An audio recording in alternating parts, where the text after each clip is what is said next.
ಸ್ನೇಹಿತರೆ ನಮಸ್ಕಾರ. ನಾನು ರವೀಂದ್ರ ಜೋಶಿ.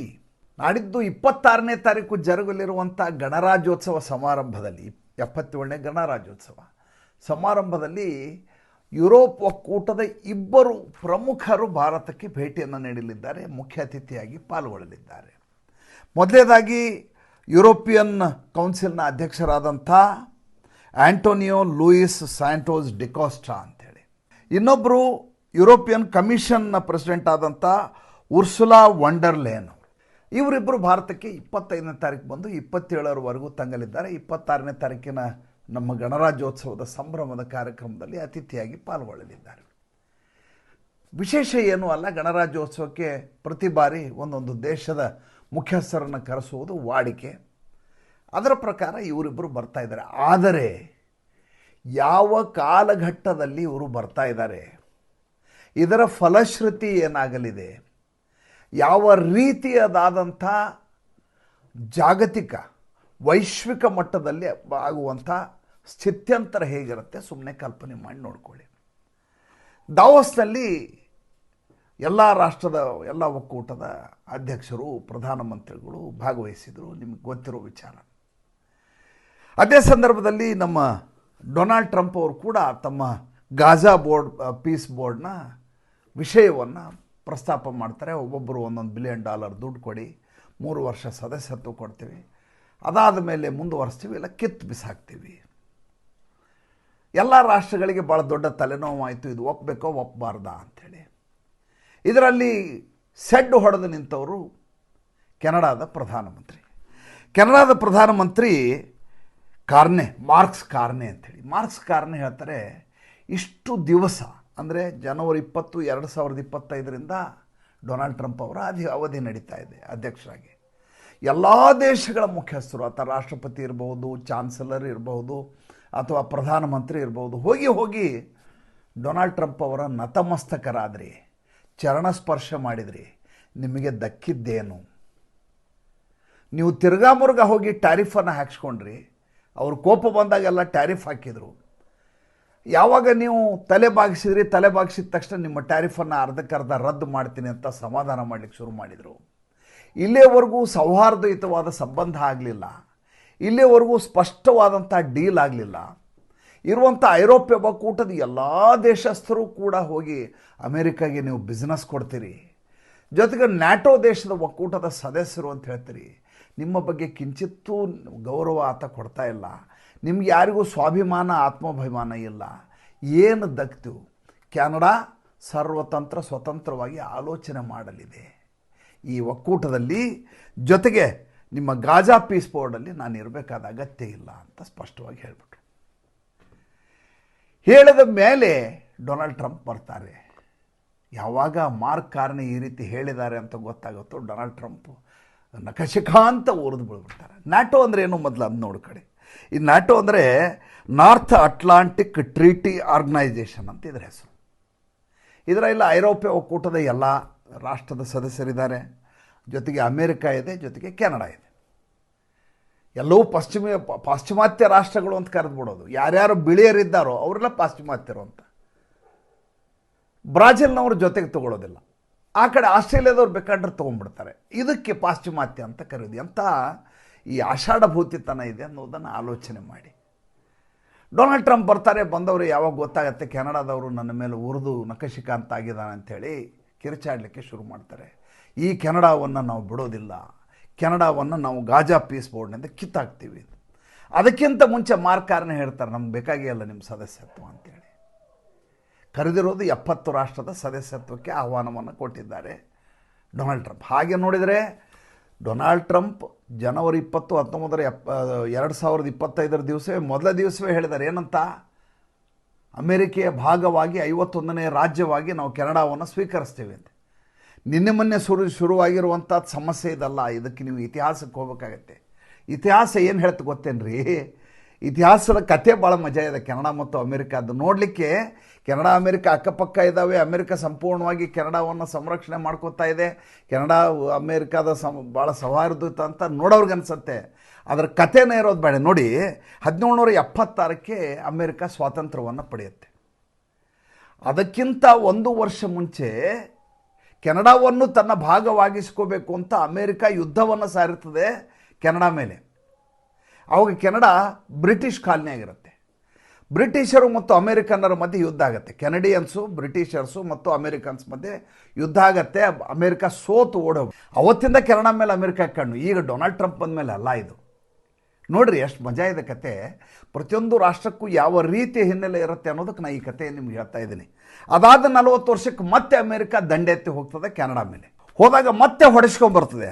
ಆದರೆ ಆ ಸಂದರ್ಭದಲ್ಲಿ ಏನಾಗತ್ತೆ, ಇದು ಅಲ್ಲಿಯ ಒಂದು ಪ್ರದೇಶವನ್ನು ಆವಾಗ ಯಾಕ್ ಅಂತ ಕರಿತೀವಿ, ಟೊರಾಂಟೋನ ತನ್ನ ಭಾಗವನ್ನು ಹಾಕ್ಸ್ಕೊಂಡ್ಬಿಡ್ತದೆ.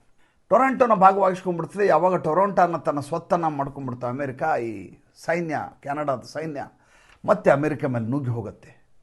ಹೋಗಿ ಇಡೀ ವಾಷಿಂಗ್ಟನ್ DC ಬೆಂಕಿ ಹಚ್ಚುತ್ತೆ. ವೈಟ್ ಹೌಸನ್ನು ಸುಟ್ಟು ಹಾಕಿಬಿಡುತ್ತೆ.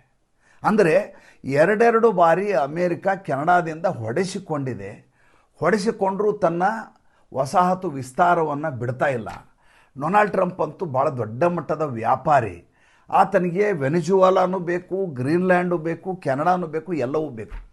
ಇದರ ಮಧ್ಯೆ ವಾಷಿಂಗ್ಟನ್ ಪೋಸ್ಟ್ ಒಂದು ವರದಿಯನ್ನು ಮಾಡಿದೆ. ಏನು ವರದಿ ಮಾಡಿದೆ ಅಂತಂದರೆ, ಈ ಡೊನಾಲ್ಡ್ ಟ್ರಂಪ್ ಅಂದಮೇಲೆ ವ್ಯಾಪಾರವನ್ನು ಹೇಗೆ ಬಳಸ್ತಾ ಇದ್ದಾರೆ ಅಂದರೆ, ತನಗೆ ಯಾರು ಬೇಕೋ ಅವರಿಗೆ ಟ್ಯಾರಿಫ್ ಜಾಸ್ತಿ ಮಾಡ್ತಾರೆ, ಧಮಕಿ ಯಾರು ಬೇಡಾಗ್ತಾರೋ ಅವ್ರ ಮೇಲೆ ಟ್ಯಾರಿಫನ್ನು ಹಾಕ್ತಾರೆ.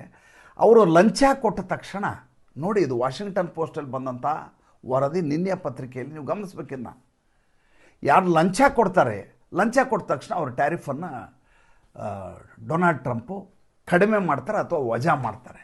ಅದಕ್ಕೆ ಉದಾಹರಣೆ ಕೊಡ್ತಾರೆ ಅವರು. ವಿಯೆಟ್ನಾಂನ ಹನೋಯಿನಲ್ಲಿ ಫಸ್ಟಿಗೆ ಅವರಿಗೆ 46% ಟ್ಯಾರಿಫನ್ನು ವಿಧಿಸಿಬಿಡ್ತಾರೆ ಡೊನಾಲ್ಡ್ ಟ್ರಂಪ್ ವಿಯೆಟ್ನಾಂ ಮೇಲೆ. ಯಾವಾಗ ಹನೋಯ್ ಬಳಿ ಅವರಿಗೆ ಗಾಲ್ಫ್ ಕೋರ್ಸ್ ಮಾಡಲಿಕ್ಕೆ $1.5 ಬಿಲಿಯನ್ ಪ್ರಾಜೆಕ್ಟನ್ನು ಕೊಡಲಾಗತ್ತೋ ವಿಯೆಟ್ನಾಂನಿಂದ, ಅವಾಗ ಇದ್ದಕ್ಕಿದ್ದ ಹಾಗೆ 46% ಟ್ಯಾರಿಫ್ ಇದ್ದದನ್ನು 20% ಇಳಿಸ್ಬಿಡ್ತಾರೆ.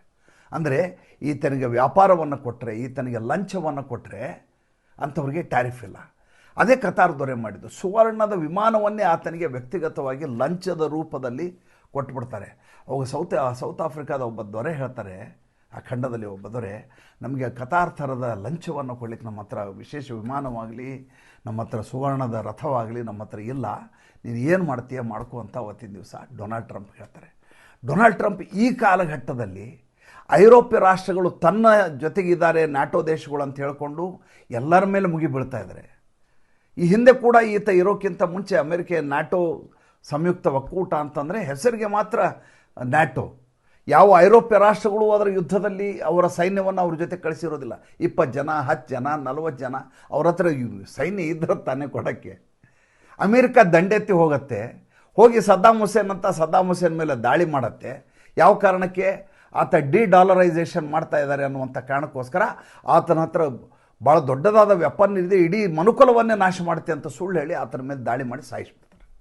ಆತ ಡಿ-ಡಾಲರೈಸೇಷನ್ ಏನು ಮಾಡ್ತಾರೆ ಅಂದರೆ, ಪೆಟ್ರೋಲಿಯಂ ಉತ್ಪನ್ನದ ಬದಲಾಗಿ ನನಗೆ ಚಿನ್ನವನ್ನು ಕೊಡಬೇಕು, ಡಾಲರ್ ಬೇಕಾಗಿಲ್ಲ ಅಂತ ಹೇಳ್ತಾರೆ. ಅದೇ ಕೆಲಸವನ್ನು ಗಡಾಫಿ ಕೂಡ ಮಾಡಿದ್ದು. ಇಬ್ಬರನ್ನೂ ಮುಗಿಸ್ಬಿಡ್ತದೆ ಅಮೆರಿಕ. ಹೆಸರು ಹೇಳಿದ್ದು ಯಾರ್ದು? ಹೆಸರು ಹೇಳಿದ್ದು ನ್ಯಾಟೋ ದೇಶಗಳದ್ದು. ನ್ಯಾಟೋ ದೇಶ ಅಂದರೆ ಯಾರು? Again the same America, the same western countries, ಐರೋಪ್ಯ ರಾಷ್ಟ್ರಗಳು ಮತ್ತು ಕೆನಡಾ. ಈಗ ಐರೋಪ್ಯ ರಾಷ್ಟ್ರಗಳು mother of all deed with India ಅಂತ ಹೇಳ್ತಾರೆ. ಇಂಡಿಯಾದ ಜೊತೆ ನಾವು ಮಾಡಿಕೊಳ್ಳುತ್ತಾ ಇರುವಂಥ ವ್ಯಾಪಾರ ಮದರ್ ಆಫ್ ಆಲ್ ಡೀಡ್ಸ್. ಇಲ್ಲಿವರೆಗೂ ಆದಂಥ ವ್ಯಾಪಾರ ಒಪ್ಪಂದಗಳಲ್ಲೇ ಅತ್ಯಂತ ಪ್ರಮುಖವಾದಂಥ ವ್ಯಾಪಾರ ಒಪ್ಪಂದವನ್ನು ನಾವು ಭಾರತದ ಜೊತೆ ಮಾಡ್ಕೋತಾ ಇದ್ದೀವಿ ಅಂತ ಅನೌನ್ಸ್ ಮಾಡಿಬಿಡ್ತಾರೆ ಅಲ್ಲಿಯ ಕೌನ್ಸಿಲ್ ಪ್ರೆಸಿಡೆಂಟ್. ಡೊನಾಲ್ಡ್ ಟ್ರಂಪ್ಗೆ ಹೆಂಗಾಗಿರುತ್ತೆ ಆಲೋಚನೆ ಮಾಡಿ. ಅಷ್ಟೇ ಅಲ್ಲ, ನಾವು ಭಾರತದ ಜೊತೆ 2 ವಿಷಯದ ಬಗ್ಗೆ ಮಾತುಕತೆ ನಡೆಸ್ತಾ ಇದ್ದೀವಿ ಅಂತ. ಏನದು 2 ವಿಷಯ? ಒಂದು, ಭಾರತದ ಜೊತೆಗೆ ವ್ಯಾಪಾರ ವಹಿವಾಟು. ನೋಡಿ, ಇಡೀ ಐರೋಪ್ಯ ಒಕ್ಕೂಟದ ಒಟ್ಟು ಜನಸಂಖ್ಯೆ ಎಷ್ಟು ಅಂದರೆ ಕೇವಲ 65 ಕೋಟಿ, ಎಲ್ಲ ದೇಶಗಳು ಸೇರಿ. ಅಮೇರಿಕೆಯ ಒಟ್ಟು ಜನಸಂಖ್ಯೆ ಎಷ್ಟು ಅಂದ್ಕೊಂಡ್ರೆ ಕೇವಲ 35 ಕೋಟಿ ಜನಸಂಖ್ಯೆ. 3 ಕಾಲಮಾನಗಳಿರುವ ನಮಗಿಂತ 3 ಪಟ್ಟು ದೊಡ್ಡ ದೇಶವಾಗಿರುವ ಅಮೇರಿಕೆಯ ಒಟ್ಟು ಜನಸಂಖ್ಯೆ 35 ಕೋಟಿ, ಐರೋಪ್ಯ ರಾಷ್ಟ್ರಗಳ ಒಟ್ಟು ಜನಸಂಖ್ಯೆ 65 ಕೋಟಿ. ಆ 65 ಕೋಟಿ ಜನಸಂಖ್ಯೆ ಅಷ್ಟೂ ರಾಷ್ಟ್ರಗಳು ಅಮೇರಿಕೆಯ ಮೇಲೆ ವ್ಯಾಪಾರ ವಹಿವಾಟಿಗೆ ನಿರ್ಭರಗೊಂಡಿದ್ದವು.